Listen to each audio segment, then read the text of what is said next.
Dunia musik Indonesia memiliki daftar panjang musisi-musisi yang memilih kritik sosial sebagai materi lagunya. Nama-nama besar seperti Iwan Fals, Sawung Jabu, dan beberapa musisi lain yang sempat berkolaborasi dengan sastrawan W.S. Rendra dalam kantata Takwa masuk dalam jajaran musisi pemberani. Begitu juga dengan Gombloh, Hari Rusli, dan Frankie Sahilatua yang kental dengan dunia aktivisme di zaman itu. Dalam catatan CNN Indonesia, setidaknya kelompok musik macam The Lloyd, Bimbo, El Pamas, hingga Slang pernah berurusan dengan rezim penguasa karena isi lagu yang dianggap bisa mengganggu stabilitas. Nyalakan tanda bahaya bagi rakyat jelata, hukum tak bisa menyentuh yang di atas. Di era sekarang, setelah 26 tahun Orde Baru berhasil ditumbangkan melalui gerakan reformasi, musik-musik dengan lirik berani masih tetap ada. Mereka tumbuh berdampingan dengan senior mereka yang tetap eksis di jalur perlawanan. Sebut saja Efek Rumah Kaca, Navikula, Kepal SPI, Iksan Skuter, hingga anak penyair yang hilang, Wiji Tukul, Fajar Merah, masuk dalam satu barisan. Bagi Kholil Mahmud, pentolan Efek Rumah Kaca, lagu-lagu bertema perlawanan masih relevan untuk zaman ini.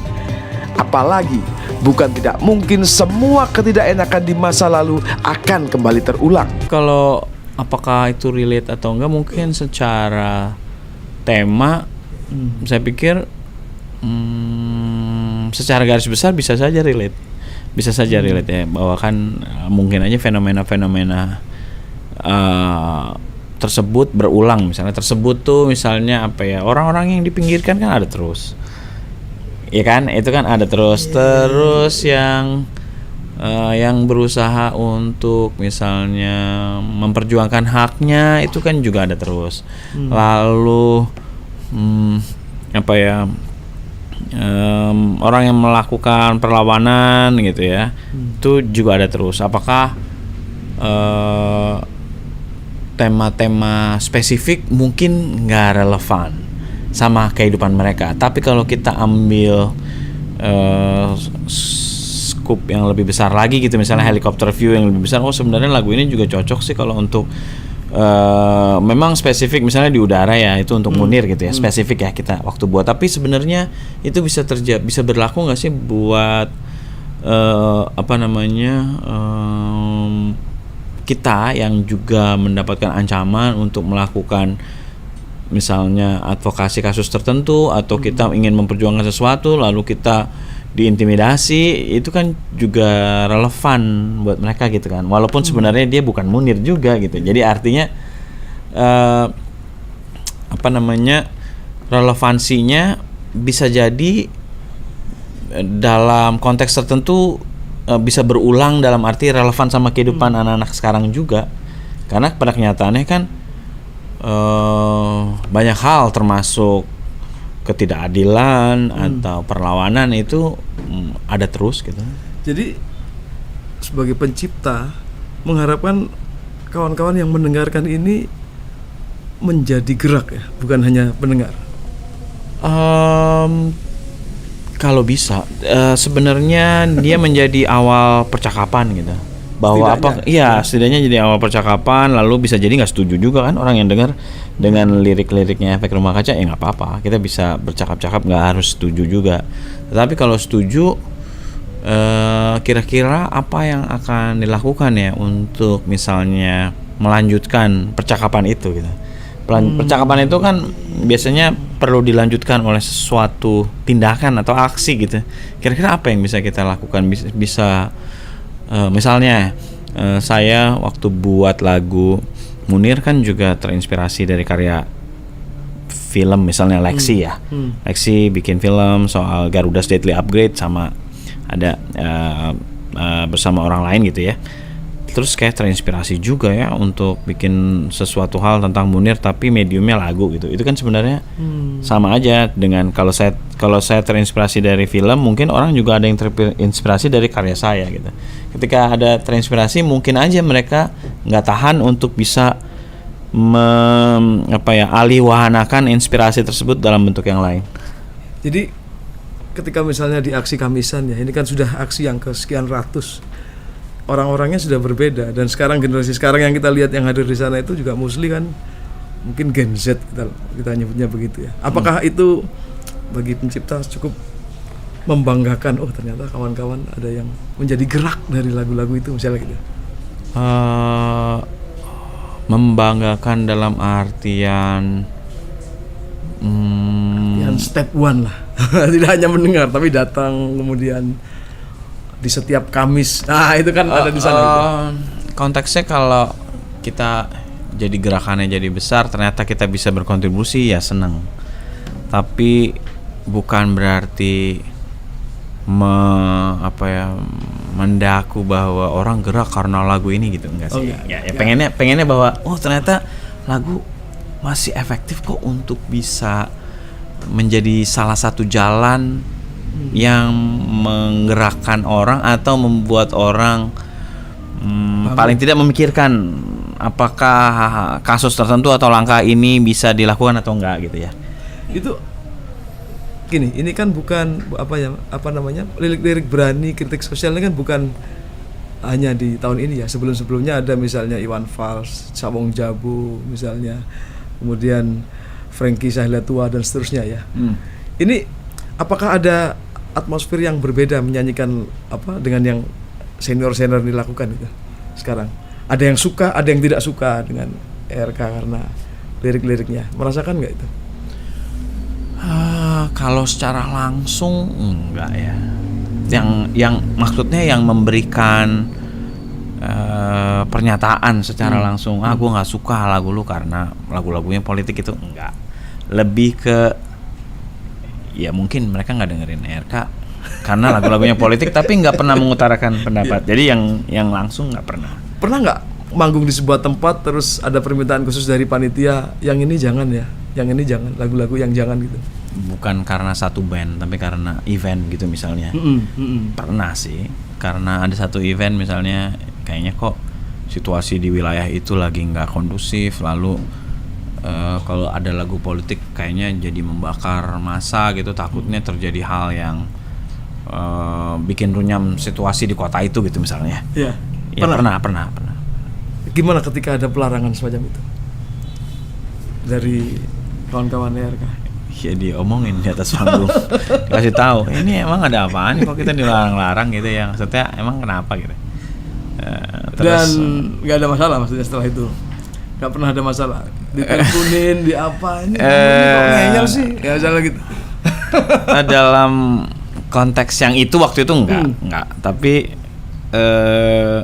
mungkin karena lama-lama orang tahu juga gitu kali ya, maksudnya lama orang tuh maksudnya institusi polisi atau apa gitu tahu juga, ini kayaknya rada beda nih isi liriknya gitu ya. Ya beberapa kali kita mau main ada yang nanyain itu, ya ada gitu, misalnya ke penyelenggara acara, ini kenapa ngundang band ini, apakah izinnya udah ada atau belum, terus ya udah pak pokoknya aman gitu, semuanya udah diurus gitulah kira-kira. Tapi dulu nggak ada pertanyaan itu, sekarang ada gitu. Kedekatan dengan kawan-kawan aktivis itu menurut ERK kawan-kawan itu justru secara ekonomi merugikan atau justru itu supporting karena ini menjadi sesuatu yang penting dalam gerakan-gerakan itu, misalnya kehadiran kawan-kawan ini? Buat siapa? Buat ERK? Buat ERK. Salah satu kritik mungkin kita sering jalan sendiri-sendiri ya. Orang teman-teman baik teman aktivis atau musisi-musisinya mungkin nggak tersambung gitu. Dengan saling mengenal dan tersambung mungkin malah lebih baik ya untuk bisa melakukan kerja-kerja advokasi isu tertentu agar bisa lebih ya punya spektrum yang lebih luas dengan adanya campur tangan dari berbagai disiplin. Artinya bersama dengan kawan-kawan yang dalam tanda petik sealiran. Iya kan sebenarnya sama ya, cuma mediumnya aja yang beda, disiplinnya yang beda. Yang satu punya gagasan tapi sifatnya tuh lebih ke memperjuangkan hak, yang satu juga punya gagasan memperjuangkan hak tapi sifatnya pendekatannya estetika gitu ya. Kan sebenarnya sama tapi intinya. Nah, ini gimana kalau mereka jalan sendiri bisa menghasilkan ini, tapi kalau jalan bareng mungkin bisa menghasilkan ini yang lebih besar gitu ya. Bisa jadi ya, bisa jadi belum tentu juga jadi selalu bisa jadi lebih besar gitu, tapi ya layak dicoba sih. Yang pasti dengan ketersambungan itu memungkinkan ada pendekatan-pendekatan baru pasti. Beberapa kawan kan memperkirakan keadaan ke depan ini akan lebih meriah lah ya. Presiden baru dengan background yang ya sama-sama kita tahu misalnya gitu. Bagi kelompok ERK yang misalnya terkenal dengan lirik-liriknya yang kritis, itu ada hal yang dikhawatirkan nggak? Banyak. Sampai sekarang kita masih kayak bingung ya. Kekhawatiran ya hampir mirip sama banyak orang lah. Kita bingung kok bisa kita udah berusaha untuk menjadi lebih, misalnya ya dalam kehidupan berdemokrasi gitu, berusaha untuk semakin demokratis, yang substansial, ternyata enggak. Kalau kita evaluasi diri kita sendiri, kesalahan-kesalahan kita di mana, apakah approach pendekatan kita juga salah gitu ya. Mungkin kedepannya kalau pendekatan yang dicoba salah, pendekatan lain harusnya kita perlu coba lagi. Apakah itu kita belum tahu juga, tapi paling nggak harus ada evaluasi sehingga apa yang terjadi sekarang itu bisa kita pelajari dan kita carikan kayak formula tandingannya apa sih gitu. Diam dianggap pasif, lantang katanya subversif, bertani dianggap kuno, jadi pegawai di stempel mental londo. Iksan Skuter, penyanyi yang makin melambung namanya berkat lagu Partai Anjing, tertantang untuk terus melanjutkan kritik sosialnya melalui lagu untuk generasi hari ini. Saya mencoba untuk menyampaikan apapun yang saya pikirkan, yang saya rasakan, yang saya dengar, yang saya lihat lewat musik gitu. Jadi itu adalah album yang bagi saya frustasi iya, marah iya, harapan iya, apalagi ya, ledakannya mengerikan waktu itu, karena ya tahun 2012 mana ada orang bicara folk waktu itu kan, tapi saya memberanikan diri untuk menyampaikan hal-hal yang ya bagi saya itu hal biasa dalam musik, seperti senior-senior menyampaikan keluh kesahnya lewat musik, kayak era-era tahun 70-an, ada Gomblok, ada Leo Christie, ada Iwan Fals, ada Jabu, ada banyak itu. Nah, saya mencoba untuk menyampaikan itu di album pertama. Dan itu menjadi titik awal saya untuk mendeklar bahwa saya adalah seorang solois itu. Jadi itu album yang sangat monumental buat saya. Nah, ini menarik ini. Marah pada apa, Mas? Pada siapa? Bentuk marah pada sistem industri juga sih, yang sistem industri musik terutama ya, yang pada saat itu saya merasakan ada bentuk yang sangat monoton gitu. Semua tema musik sama, variannya mirip, packagingnya mirip, semuanya mirip, kayak terjadi stuck. Bagi saya saya mengalami stuck aja. Semua temanya cinta, jarak jauh lah, patah hati. Bagi saya monoton gitu. Makanya dan dalam industri ya ada sisi sah mereka melakukan itu, tapi dari sisi kesenian saya merasakan ini butuh hal yang berbeda gitu. Maka saya memberikan rilis album pertama itu memberikan opsional kepada pendengar bahwa industri nggak hanya bicara mainstream yang hanya bicara itu aja, tapi ada side stream yang kita bicara banyak hal, ya sosial, ya lingkungan, cinta juga, dengan cara yang sistem yang berbeda gitu. Kita lebih independen, jadi ya mandiri gitu, lebih lebih gotong royong lah ya. Gitu. eh Sebenarnya di lagu Partai Anjing sebenarnya itu cukup cukup menjadi brand image eh seorang Isan Skuter di lagu Partai Anjing. ICW menginisiasi membuat campaign dengan cara membuat album kompilasi. Nah, dari sana akhirnya terpilih 10 musisi, salah satunya saya, yang dalam album itu semua tematiknya bicara soal isu korupsi di berbagai wilayah gitu. Kayak isu yang saya angkat di Partai Anjing itu wilayah legislatif gitu. Navikula di wilayah yudikatif, judulnya Mafia Hukum gitu. Terus ada yang di teman-teman lain banyak, semua bicara soal korupsi tapi di wilayah yang berbeda-beda. Nah itu menjadi tonggak juga, akhirnya brand image saya menjadi lengket di sana gitu. Eh, ini kan Mas Iksan kan juga dekat dengan apa namanya kawan-kawan aktivis ya di Ya, Malang, di bahkan sebelum sebelum apa namanya hiruk pikuk orang mungkin mengenal Iksan Skuter, aktivis juga mengenal Iksan dulu gitu. Itu ya, berpengaruh banget Mas. berpengaruh mas. Ya balik lagi ketika saya di industri musik mainstream waktu itu ya, eh, ya saya mau nggak mau harus beradaptasi. Tapi balik lagi soal background saya dulu ya dekat dengan dunia aktivisme. Sebenarnya ya pribadi saya tetap ada gitu untuk eh, berkomunikasi dengan teman-teman itu, dengan kawan-kawan itu. Sehingga ketika band vakum, kemudian saya lebih bebas untuk menyuarakan karena tidak terpatron oleh tematik harus ini, harus itu. Aku bebas menyuarakan apapun, sehingga itu momentum saya juga untuk akhirnya bisa berkomunikasi dengan teman-teman aktivis yang dulunya ya waktu itu sampai hari ini ya masih kontak-kontakan. Jadi, aku punya materi lagu yang temanya seperti ini. Siapa tuh bisa membantu menyampaikan campaign-campaign yang kawan-kawan bicarakan. Tapi di masa ini Ya, kan ini zaman berganti, orang tumbuh yang dulu belum lahir kemudian ini ada ada kekhawatiran nggak Mas? Ini masih bisa diterima nggak sih musik-musikku ini? diterimanya diterima, tapi dengan segmentasi yang makin mengecil ya. Maka itu menjadi eh, apa ya, muncul rasa penasaran saya harus ngulik sesuatu yang bagaimana caranya menyampaikan isi yang sama dengan cara kekinian gitu. Itu menjadi tantangan tersendiri gitu.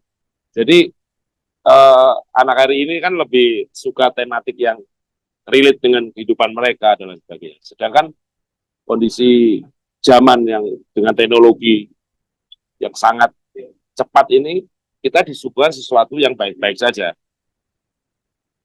Meskipun itu memang terjadi, tapi ada sisi yang jarang terekspos. Maka saya tetap yakin bahwa pasti ada pendengar. Meskipun segmentasinya tidak makin besar gitu ya. Kecuali zamannya memang menginginkan itu gitu.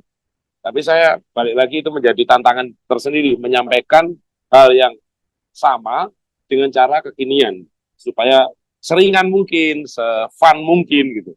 Itu tantangan tersendiri gitu. Ini ternyata lagu yang apa tidak saya bayangkan akan mendapatkan reaksi pasar. Oh, ternyata anak-anak muda banyak yang suka itu. Atau justru lagu-lagu lama. Iya, iya. Terus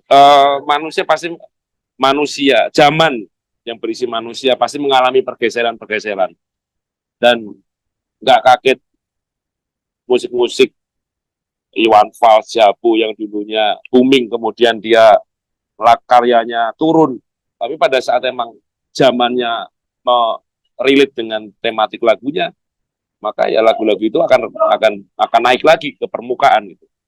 Jadi apa ya? Ya itu udah kayak pola yang nggak bisa ditebak, tapi saya meyakini bahwa itu ada. Kondisi kan tidak, kondisi kan makin makin tidak baik-baik saja menurut saya. Jadi kurasa pasti ada pendengarnya. Cuma kapannya itu. Manusia punya cara untuk menerjemahkan sebuah karya di usia mereka yang berbeda-beda. Mungkin kalau buat anak-anak yang masih SMA, kuliah semester awal-awal mungkin belum relate ya. Tapi ketika mereka harus menghadapi kondisi pekerjaan, kondisi hidup yang makin keras ya, mereka mungkin akan baru masuk tematik-tematik itu gitu. Pengamat musik Aldo Sianturi menilai setiap generasi musisi memiliki tantangan tersendiri. Lalu apa tantangan musisi pemberani itu hari ini?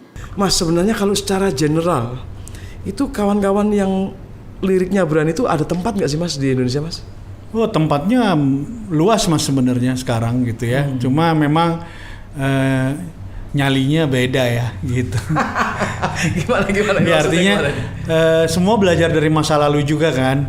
Artinya sebenarnya kan ada pengulangan cerita mungkin cerita burung ya, cerita apapun yang dimana musisi-musisi tadi yang disebutkan namanya dulu juga ada cerita-cerita di mana mereka akhirnya jadi terbatas, mereka tidak bisa mendapatkan ruang untuk bisa bersosialisasi, berkomunikasi lewat musiknya. Dan rata-rata musisi-musisi 20 tahun terakhir ini ya lebih boleh dibilang strategik, lebih berhitung untuk memilih perangnya sendiri gitu loh. Yang perangnya itu bukan tadi ya melawan oligarki gitu ya. Iya, kalau oligarki itu kan emang dibentuk ya, tapi tadi ya perangnya itu misalnya global warming, perangnya itu adalah tadi lebih literasi gitu ya. Terus juga mental health, lalu juga mungkin kekerasan kepada kaum perempuan, ibu dan anak. Jadi perangnya lebih ke situ gitu loh. Tapi katanya musik zaman sekarang ini lebih pada percintaan apa segala macam, happy yang relate dengan pendengarnya. Padahal musik-musik yang mengkritik ini secara sosial ada Mas, ada yang seperti itu. Cinta-cinta itu emang bumbu matchin nomor 1 di Indonesia lah ya gitu ya. Tapi ada juga yang tetap punya saluran atau channel secara emosional itu menyampaikan tadi cara pandang ataupun jarak pandang yang memang tidak sesuai dengan ada yang di pemikiran mereka dan mungkin musisinya gitu ya. Tapi kembali tadi mereka hanya boleh dibilang mendominasi akar rumput aja gitu loh.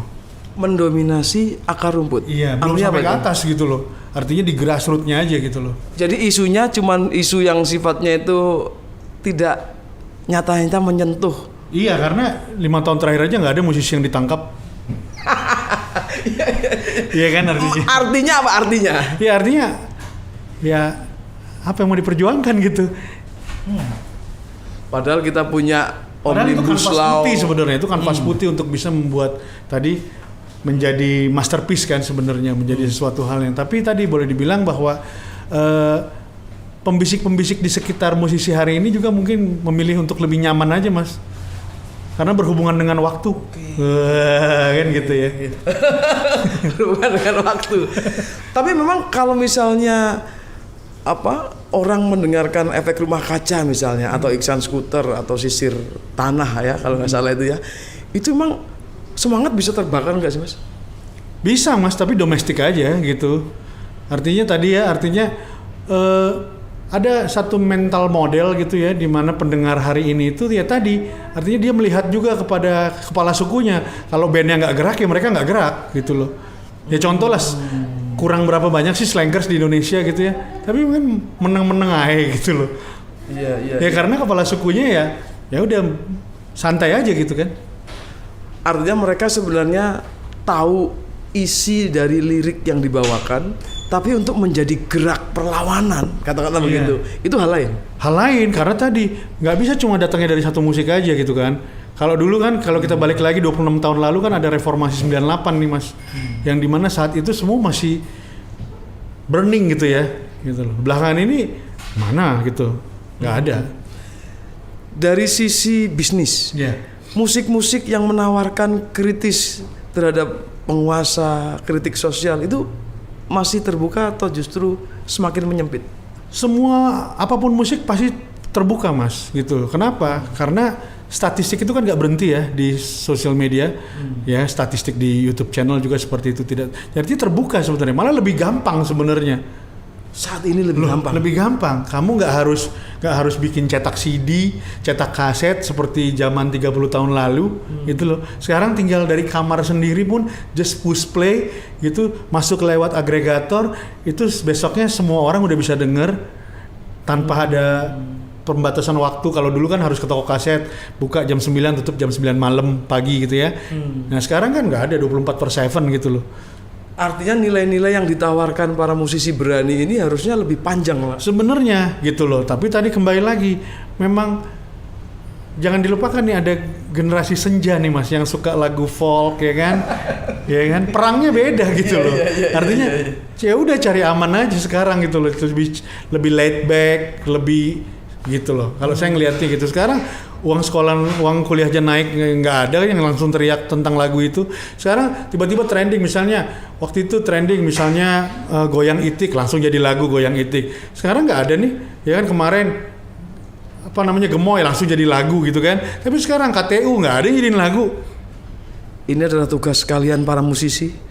Jadikan kritik sosial itu sebagai lagu. Oh iya Mas, karena itu menjadi satu mungkin gini, ada orang yang belajar bisa cepet, tapi ada yang bisa lambat, harus membutuhkan media. Ya musik menjadi satu medianya sebenarnya, gitu kan. Kalau dulu misalnya kalau kita bicara tentang Iwan Fals ya, anak sekecil itu berkelahi dengan waktu, gitu kan. Dia mengilustrasikan seorang penjual koran di Pancoran. Sekarang banyak anak kecil pakai baju badut semenjak COVID minta-minta duit, nggak ada yang nyanyiin.